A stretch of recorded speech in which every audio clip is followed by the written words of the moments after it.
வார ராசி பலன். ரிஷபம். கிரக அமைப்புகள். ராசிஸ்தானத்தில் சுக்கிரனும் புதனும், குடும்பஸ்தானத்தில் குருவும், சுகஸ்தானத்தில் கேதுவும், தொழில் ஸ்தானத்தில் ராகுவும், சந்திரனும், லாபஸ்தானத்தில் சனியும், போகஸ்தானத்தில் சூரியனும் செவ்வாயும் இருக்கின்றார்கள். சந்திரன் இந்த வாரம் கும்பம், மீனம், மேஷம் மற்றும் ரிஷப ராசியில் சஞ்சாரம் செய்ய இருக்கின்றார். பலன்கள்.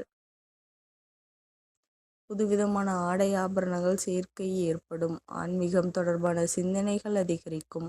தொழில் சங்க பணிகளில் பொறுப்புகள் மேம்படும். புதிய நிலம் வாங்குவது தொடர்பான எண்ணங்கள் கைகூடும். தேவையில்லாமல் மற்றவர்கள் விஷயத்தில் தலையிட வேண்டாம். அரசு செயல்களில் இருந்த தாமதம் மறையும். பணியில் ஒரு விதமான மந்த சூழ்நிலை ஏற்படும். மனதில் சில தெளிவுகள் பிறக்கும். எதிர்பாராத சில பயணம் மூலம் புதிய அனுபவம் கிடைக்கும்.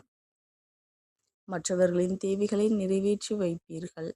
பெற்றோர்களின் ஒத்துழைப்புகள் மேம்படும். நகைச்சுவையான பேச்சுக்கள் சில நேரங்களில் வருத்தத்தை உருவாக்கும். சுப நிகழ்ச்சிகளில் கலந்து கொள்வீர்கள். உபரி வருமானம் முயற்சிக்கு ஏற்ப பலன் உண்டாகும். வழிபாடு. ஞாயிற்றுக்கிழமைகளில் சிவனுக்கு வில்வ அர்ச்சனை செய்து வழிபட தடைகள் நீங்கி வாழ்வில் மேன்மை அளிக்கும்.